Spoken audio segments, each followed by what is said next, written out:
على مدى 4 قرون حفظ الكفن بمدينة تورينو، حيث كان يعرض الكفن على الألوف من زوار المدينة لإلقاء نظرة سريعة على هذه الصورة الباهتة المطبوعة على القماش. هذه الصورة التي تمثل وجه وظهر رجل موضوع في كفن بعد موته. ومع أن هذه الصورة باهتة لأنها تحمل تفاصيل كافية لإقناع هؤلاء الزوار بأنهم ينظرون كفن السيد المسيح.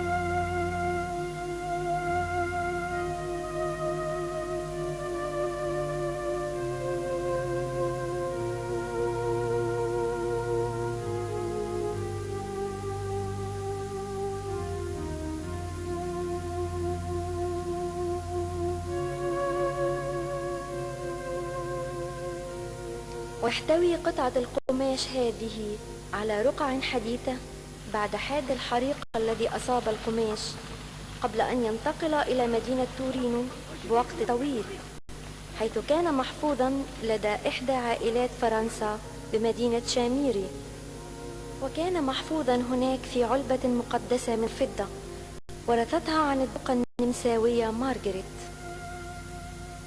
ومع أن قطعة القماش هذه أصابها الحريق بتشويه، إلا أن التشويه لم يمس الصورة المطبوعة في داخله بأي أذى.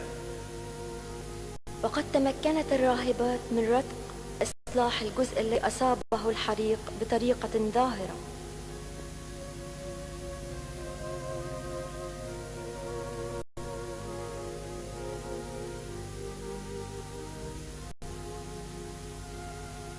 ويذكر التاريخ أنه قبل حادث الحريق هذه ب80 عاما كان الكفن ملكا لذوق فرنسي ورثه عن والده الذي كان فارسا وقتل في معركة ضد الإنجليز.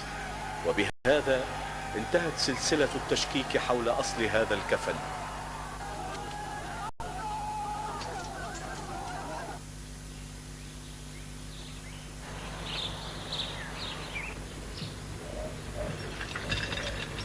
فقد كانت العصور الوسطى مملوءة بالمزيفين لرفات مقدسة.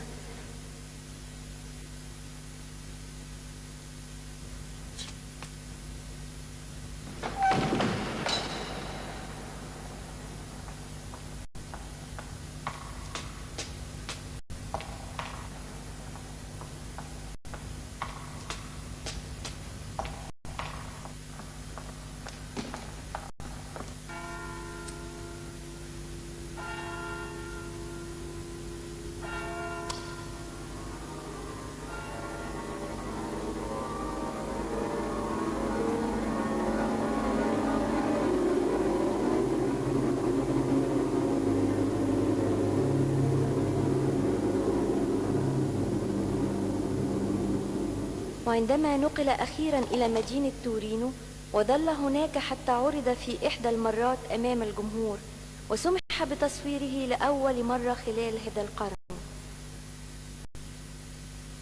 وكان ذلك على يد رجل يدعى بيير.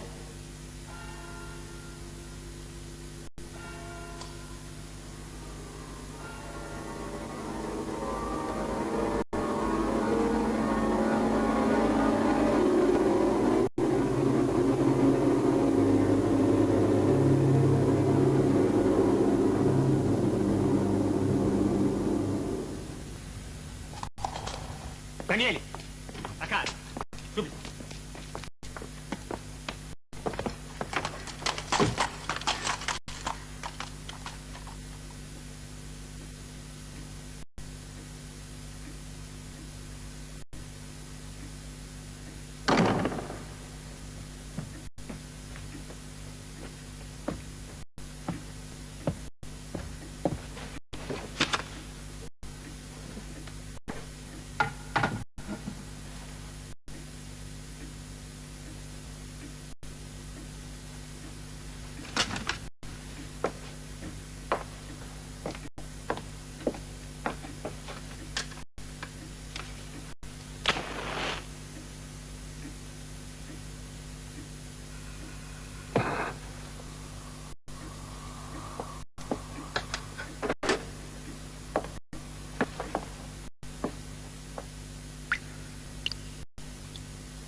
وكانت المفاجأة المذهلة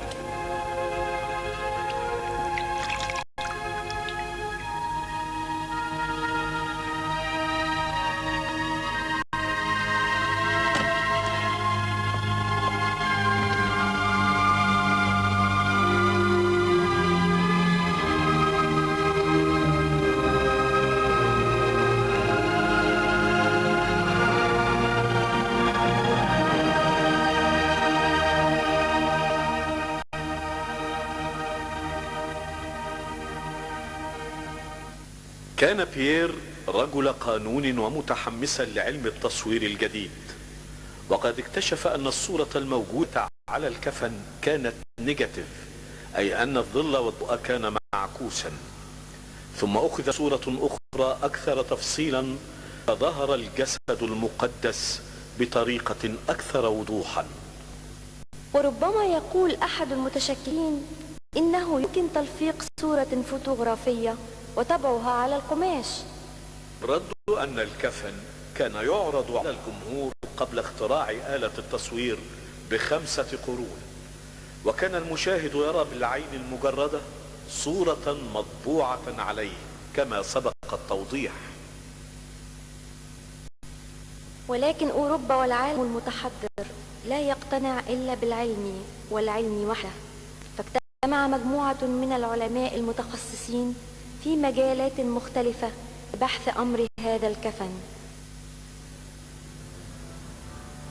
ولعل الله سمح بظهور هذه المعجزة في هذا القرن الحالي نظرا للتقدم المذهل في علوم الطب والكيمياء والتشريح.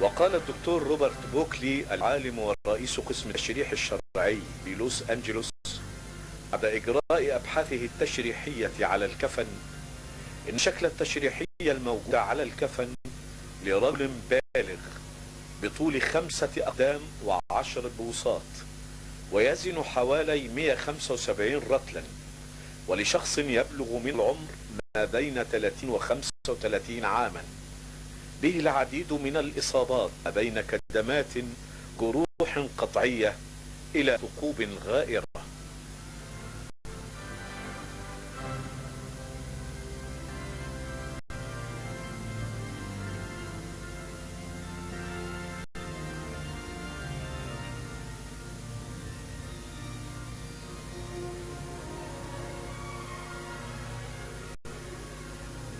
ويبين الكفن أن آثار الجلدة كان كثيرا جدا تغطي تقريبا كل الجسم.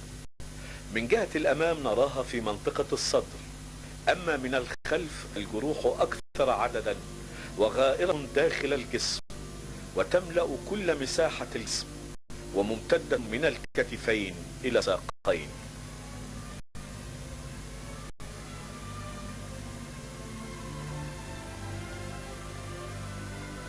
وهي نتيجة لضرب بسياط جلدية في آخرها كرات من حديد وعظم، وهي التي أحدثت الثقوب الغائرة. وثبت أن هذه الأنواع من السياط كان يستخدمها الرومان في ذلك الوقت.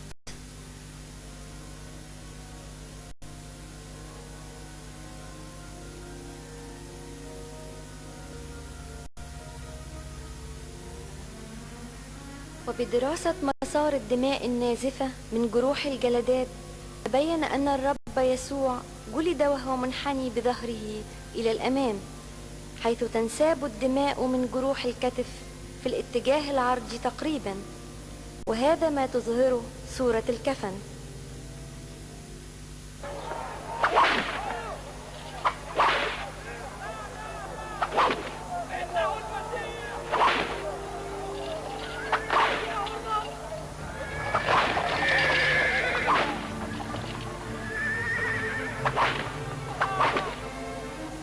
كما أن الدراسة الهندسية للكفن التي قام بها مجموعة من العلماء المتخصصين أثبتت أن الذي قام بالجلد جنديان فقط طبقا لاتجاه آثار الجلدات، وقد ركز الجلاد الأيسر ضرباته على الجانب الأيمن في الجزء العلوي من الظهر، بينما وجه الجلاد الأيمن أغلب جلداته على الساقين وجزء من الكتف الأيسر. ولأن الرب يسوع كان مستسلما للجلد بكل وداعة، لذا يتطلب الأمر استخدام عدد من الجنود يزيد عن 2. لقد كان حقيقة مثل شاة سيق إلى الذبح، ومثل خروف صامت أمام الذي يجزه، هكذا لم يفتح فاه.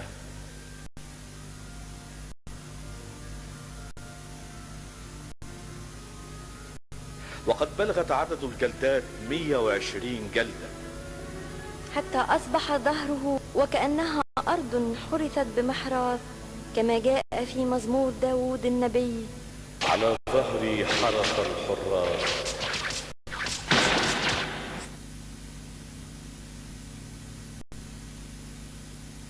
ثم ضفروا إكليل شوك ووضعوه على رأسه، هكذا قال الكتاب.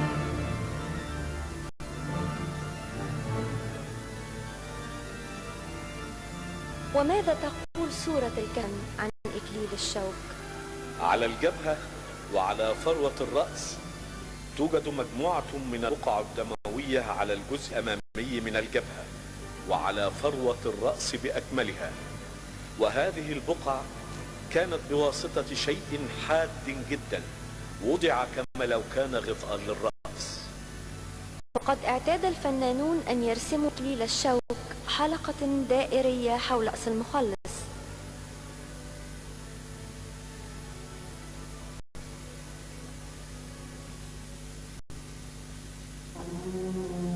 وكذلك صوروه بعض المخرجين في أفلام كما لو كان الإكليل حلقة من الشوك.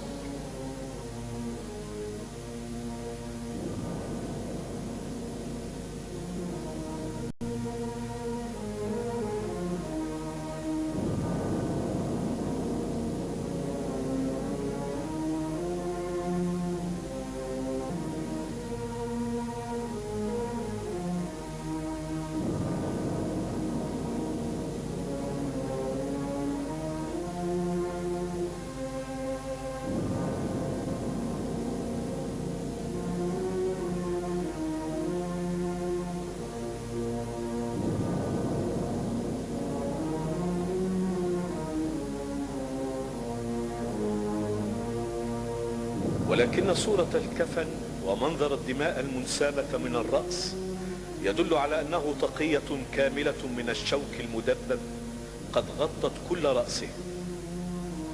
ولقد كان هذا من أكثر الأسباب التي دلت على أن هذا الكفن للسيد المسيح، حيث لم يذكر التاريخ أن إنسانا وضع له إكليل من شوك سوى الرب يسوع. لقد اختار الرب أن يلبس تاجا من جواهر لا مثيل لها، جواهر جراح حبه للإنسانية كلها.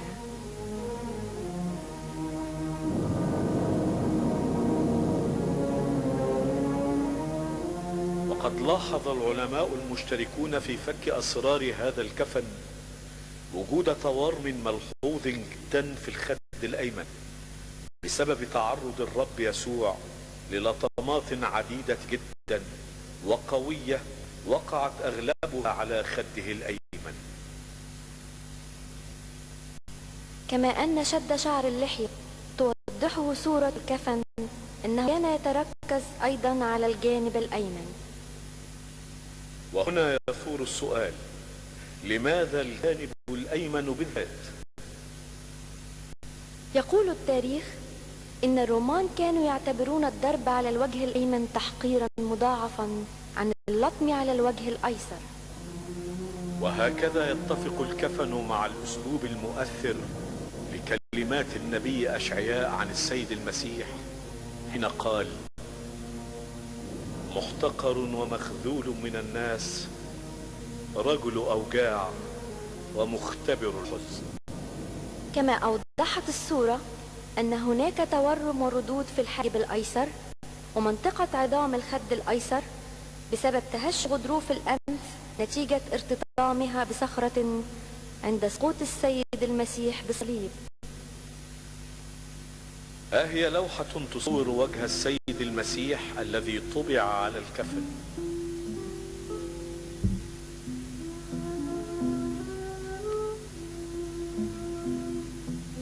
رقم 1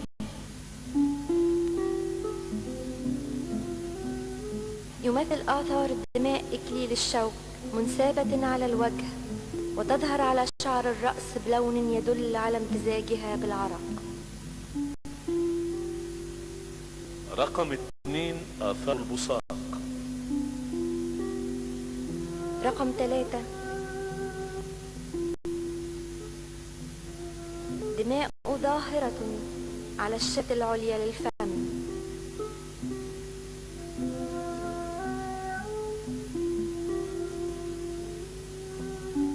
رقم 4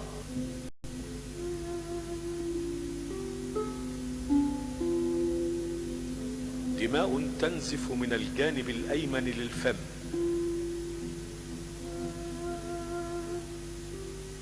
رقم 5 شعر اللحية ويبدو الجانب الأيمن أقل من الأيسر لحدوث نتف أكثر به.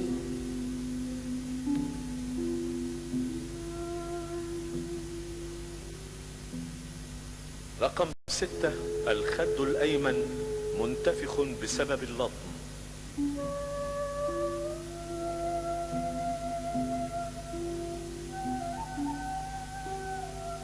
رقم 7 الأنف ويظهر التواء في نهايتها نتيجة لحدوث انتفاخ في الخد الأيمن.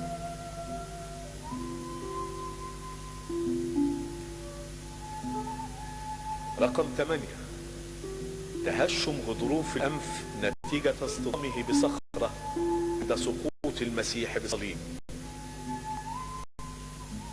رقم 9 تورم وردود في الحاجب الأيسر ومنطقة عظام الخد الأيسر نتيجة السقطة الأولى بالصليب.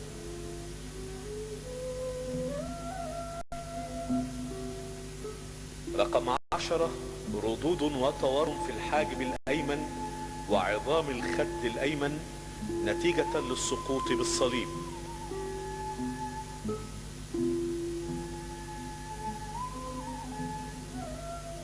رقم 11 تورم في منتصف الجبهة نتيجة للضرب بالقصبة.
طريق الآلام من بلاط هيرودس إلى الجلجثة، كل إنسان له صليب يحمله.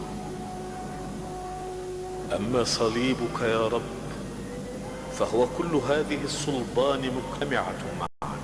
من عادة الرومان أن المصلوب يحمل خشبة صليبه من مكان المحاكمة إلى موضع الصلب، حيث يبسط المتهم يديه في وضع أفقي، ثم توضع خشبة الصليب وراء ظهره وتثبت بالحبال مع اليدين المنبسطتين، وتربط أيضا بالقدم اليسرى بحبل قوي. وإذا قاوم المصلوب حمل صليبه كان يضرب من الجنود على جسمه بطريقة عشوائية. والآن ماذا تقول سورة الكفن؟ إنها تظهر السيد المسيح كحمل صامت سار في هدوء يحمل على كتفيه خطايا البشر.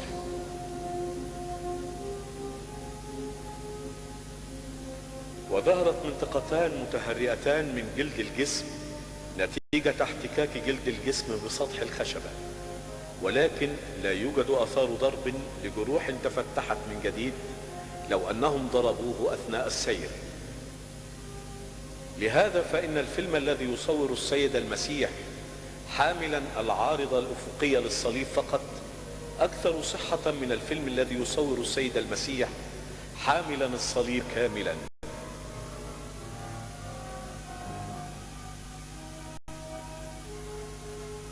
وتبين الصورة أن خشبة الصليب كانت مائلة إلى أعلى جهة اليمين أثناء السير بزاوية على الأفق بمقدار 20 درجة. وقدر العلماء وزن الخشبة بحوالي 50 كيلوغرام.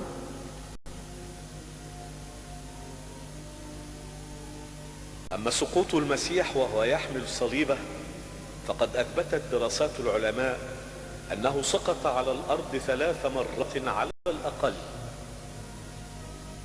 المرة الأولى كانت أخف سقطات، وقد أحدثت تورما وردودا في الحاجب الأيسر ومنطقة عظام الخد الأيسر. المرة الثانية كانت عندما اصطدم وجهه المقدس من الأمام بالأرض الحجرية ونتج عنه تورم في منتصف الجبهة مع تهشم لغضروف الأنف كما سبق وأوضحنا. المرة الثالثة وكانت أكثرها إيذاء للوجه المقدس، فقد سقط على الجانب الأيمن، فحدثت ردود وتورمات في كل من الحاجب الأيمن وعظام الخد الأيمن أثرت كثيرا على العين، بحيث أصبح من الصعب التعرف على ملامحه.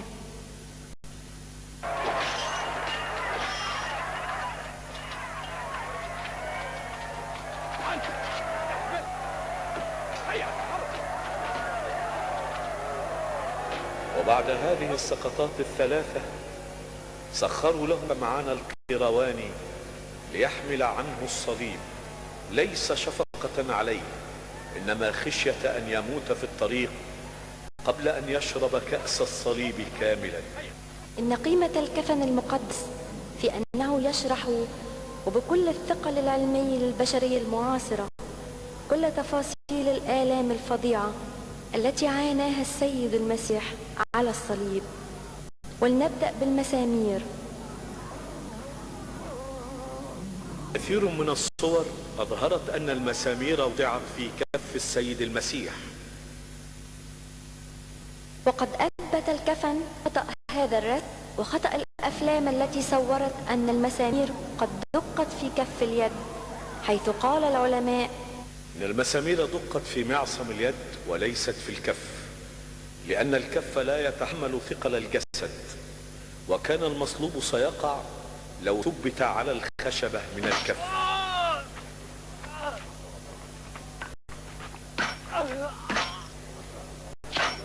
وقد وجد في الكفن 3 جراحات واضحة جدا هي موضع اختراق المسامير لكل من المعصم الأيسر والقدمين من الأمام والخلف.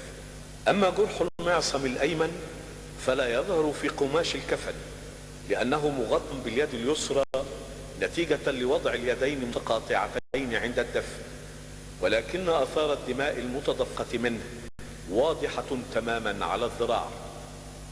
وأجريت عدة اختبارات لمعرفة حقيقة الصلب، وجاءت جميعها لتثبت أن الصلب تم أفقيا ولم يكن السيد المسيح منكس الرأس.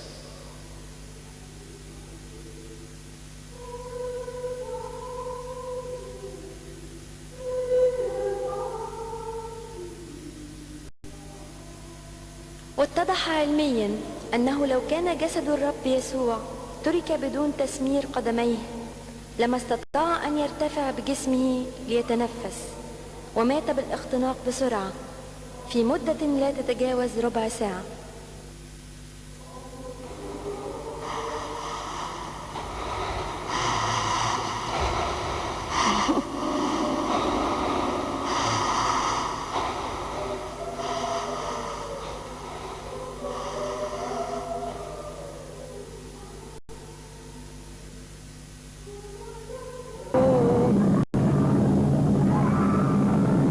لذا صارع الجنود بتسمير القدمين في خشبة الصليب، تاركين الركبتين بانثناء يسمح للجسم بالحركة إلى أعلى فلا يموت سريعا.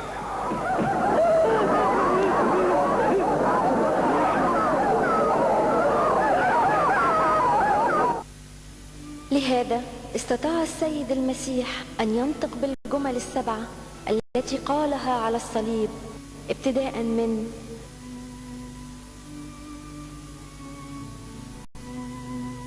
يا أبتاه اغفر لهم لأنهم لا يعلمون ماذا يفعلون، حتى قوله لقد أكمل.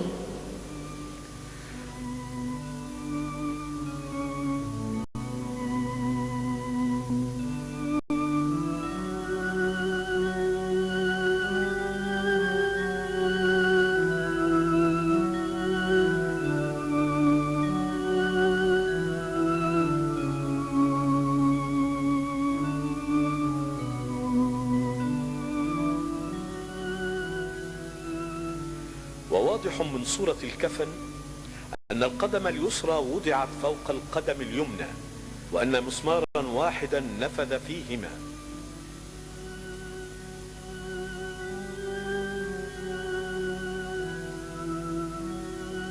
كما أوضح العلماء وعلى رأسهم الطبيب الإنجليزي ديفيد ويلز من خلال دراسة الكفن أن موت السيد المسيح جاء نتيجة انفجار في القلب.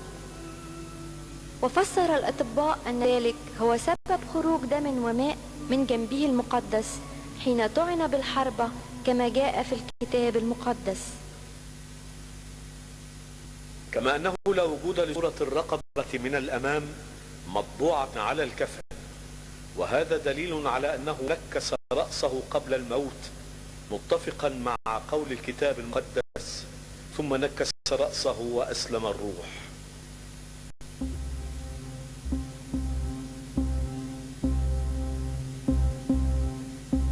ونأتي الآن إلى عملية التكفين وعملية الدفن. أثبتت صورة الكفن أن السيد المسيح لم يدفن بملابسه التي كان يرتديها أثناء المحاكمة وساعة الصلب. وهذا يتفق مع الإنجيل عن أخذ العسكر لثيابه واقتسامه فيما بينهم.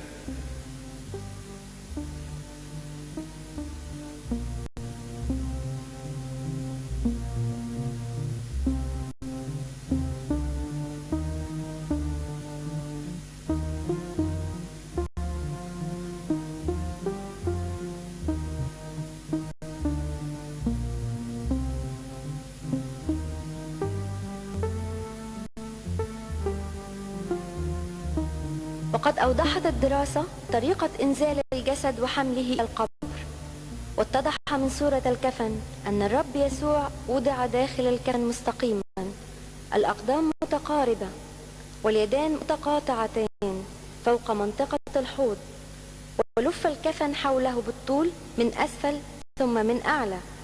وهذا هو السبب في انطباع صورتين على سطح الكفن، صورة للجسم من الأمام وأخرى مجاورة لجهة الظهر.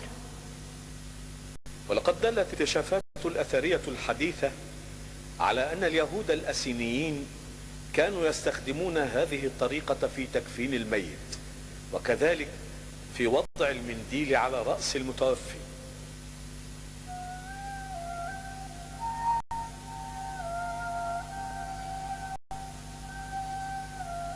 وقد استقى اليهود هذه الطريقة من القدماء المصريين، ويشهد بذلك الموميات المصرية.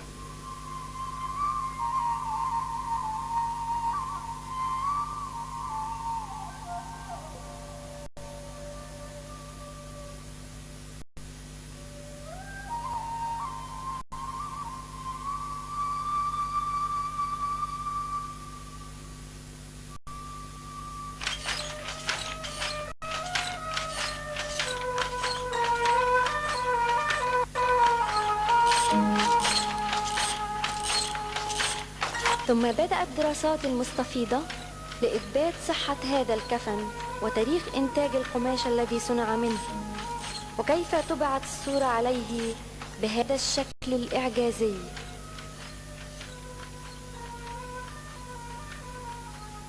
بعض هذه الدراسات استمرت 30 عاما لمجموعة كبيرة من العلماء المتخصصين في مجالات علمية مختلفة، نذكر من بينهم سينيور جوليو بيتشي، دكتور روبرت بوكلي رئيس قسم التشريح بجامعة لوس أنجلوس، دكتور جون روبنسون عميد كلية تورين بكامبريدج، والذي كان رجل علم يتشكك في أي أمر يتعلق بالإيمان والأديان، وجاء خصيصا ضمن اللجنة المشكلة لإظهار كذب هذه الأمور، ولكن في النهاية كان هو أول من أثبت صحتها بل وآمن بها. ثم مجموعة من باحثي علم الجريمة بسويسرا وعالم نباتات والمحقق الخاص للبوليس الأوروبي وخبراء في علم اللقاح، وكانت مهمة هذه المجموعة فحص نسيج الكفن، واستخدموا في ذلك مجموعة كبيرة من الأجهزة المعقدة. استخدموا منظار التحليل الطيفي المتطور الذي يضم الكهرومغناطيسي والتحت الحمراء والضوء المرئي والفوق البنفسجي والأشعة السينية الفلورية والسينية القياسية، واستعملوا كل نظم التصوير الفوتوغرافي، والتقطوا 30,000 صورة من عادية وميكروسكوبية وتحت الحمراء، وجاءوا بالنتائج التالية: وجود دم حقيقي على سطح الكفن بما يثبت أنه رداء دفن حقيقي.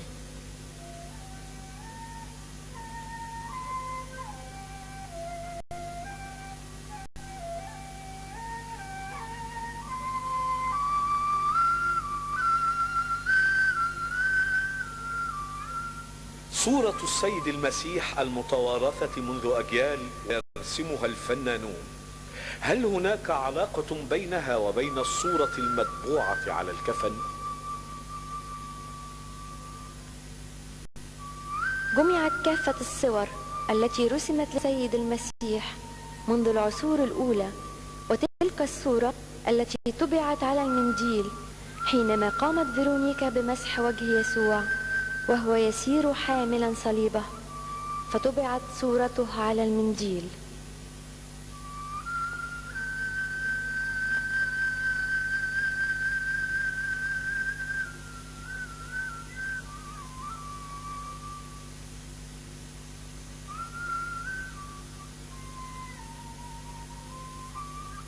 وبالاستعانة بعدد من خبراء الرسم والتزييف أمكن إثبات أن الصورة التي رسمت في القرون الأولى ما هي إلا تطور طبيعي للصورة المطبوعة بالكفن، حيث يقوم كل فنان بتصور معين لرسمه حسب النمط الذي كان شائعا في ذلك القرن. من بين الأشياء المشتركة التي لم يغيرها أي فنان أن جميعهم رسموا وجه السيد المسيح بطريقة طولية، فلم يرسمه أحد بوجه مستدير أو مربع أو بيضاوي.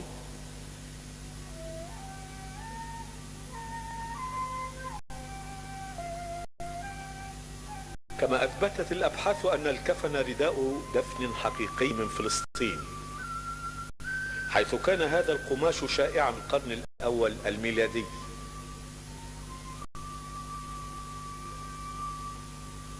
وثبت أيضا وجود حبوب لقاح لنباتات تنمو في منطقة فلسطين وتركيا وفرنسا وإيطاليا.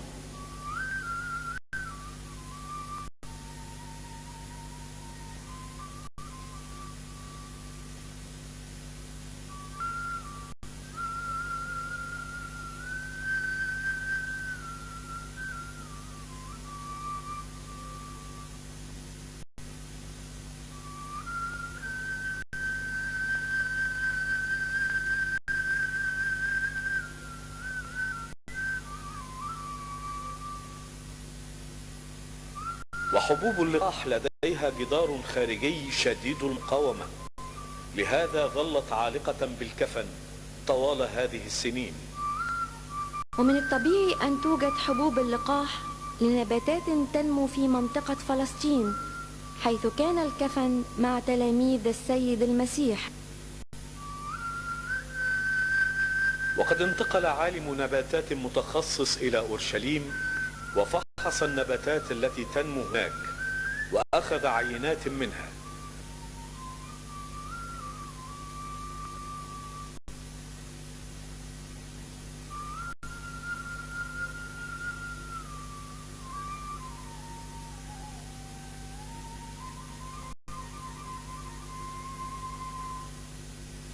وبالفحص الميكروسكوبي الدقيق أمكن إثبات أن حبوب اللقاح التي على الكفن بعض منها خاص بمنطقة أورشليم.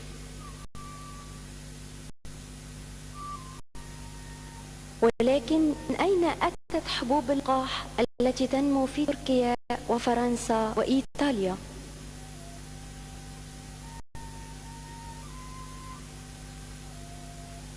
وهنا جاء دور علماء التاريخ حين قالوا إن كتب التاريخ تحوي قصة الملك أبجر حاكم مدينة أوديسا جنوب تركيا، وهي الآن معروفة باسم مدينة إرفا. وكانت المدينة في العصور الأولى للمسيحية واحدة من أعظم مراكز المسيحية.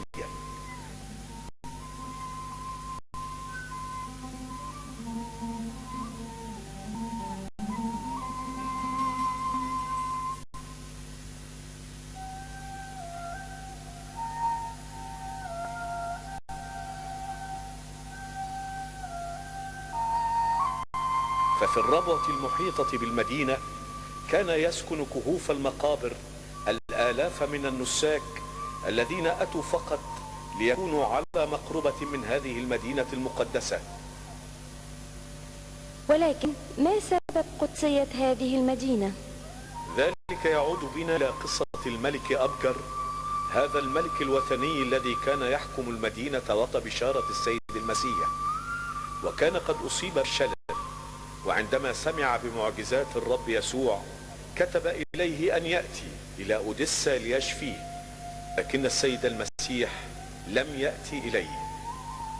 وصلب السيد المسيح ودفن وقام من الأموات، وظل الملك أبجر مريضا. وعندما سمع أن كفن السيد المسيح موجود بفلسطين عند تلاميذه أرسل في طلبه يتبارك به، فأحضروا إليه الكفن، وبمجرد أن وضعه على قدميه نال الشفاء. وبالطبع تعرض الكفن أثناء ذلك للهواء، فعلقت به حبوب اللقاح الخاصة بمنطقة تركيا.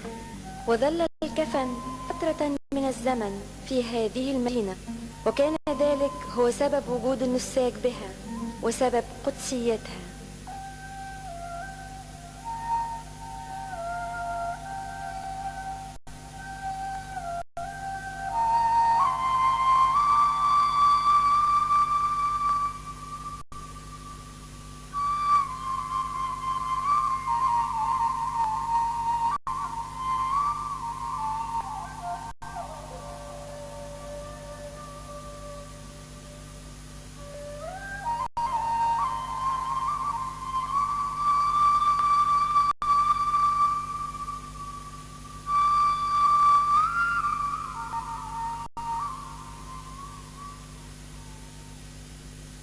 أما سبب وجود حبوب اللقاح لنباتات خاصة بمنطقة فرنسا وإيطاليا فيرجع إلى أن الكفن ظل سنوات عديدة ملكا لعائلة فرنسية بعد أن كان في يد البيزنطيين أيام اضطهاد المسيحيين.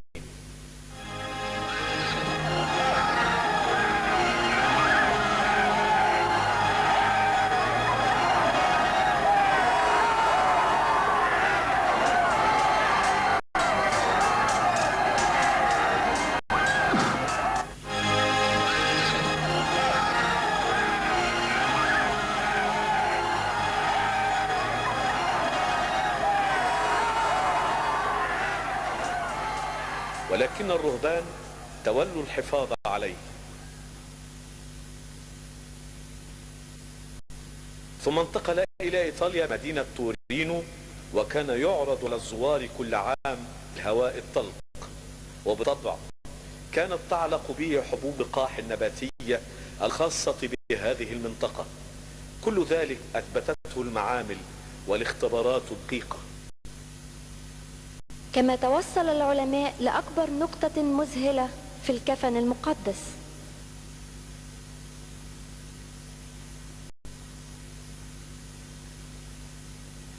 توصلوا إلى أن الصورة المطبوعة تشغل فقط الشعيرات السطحية جدا من خيوط قماش الكفن، أي أنها لم ترسم بأي ألوان، سواء زيتية أو شمعية أو مائية أو بطريقة البخار، وإلا كانت الألوان ستخترق القماش لعمق أكبر، وأن صورة الكفن ثابتة أمام الحرارة والماء والكيماويات.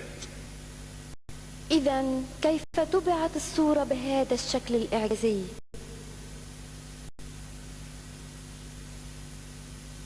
تجارب وأبحاث وافتراضات للتوصل إلى نتيجة.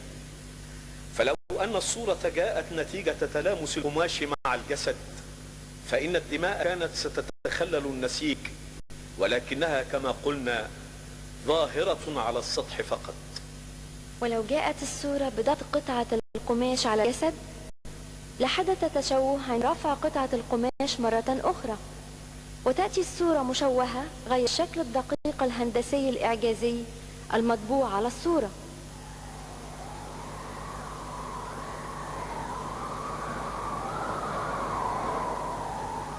وفي أبحاث لوكالة الفضاء الأمريكية أجريت عدة اختبارات على صورة الكفن،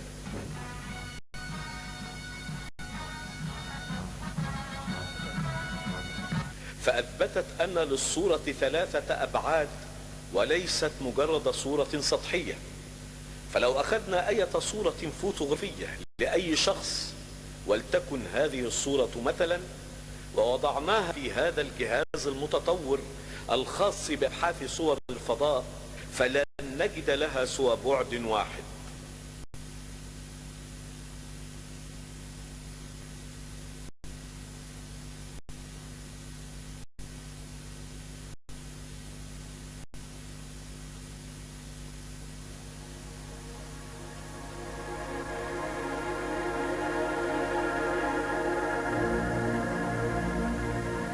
ولكن عندما وضعت صورة الكفن في الجهاز، وجد أن لها 3 أبعاد: بعد أمامي وبعدين جانبيين.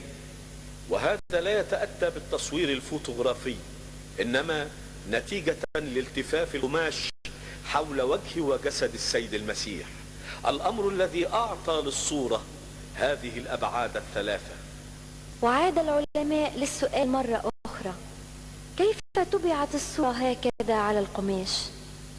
وكان التفسير الوحيد هو لحظة القيامة، أو نظرية اللفح الحراري، أي حرارة شديدة في لحظة من الزمن. إن الحرارة قد خرجت من جسد يسوع المسيح من كل جزء فيه كأشعة الليزر الدقيقة. وللتبسيط يقول العلماء: إنك لو أخذت مادة ما ولتكن خشبا وغيرت طبيعتها كأن تحولها إلى فحم، فسوف ينطلق منها كمية من الحرارة وأخرى من الضوء.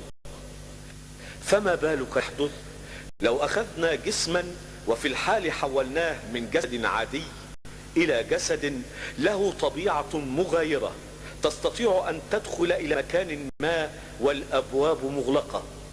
جسد نوراني هو جسد القيامة.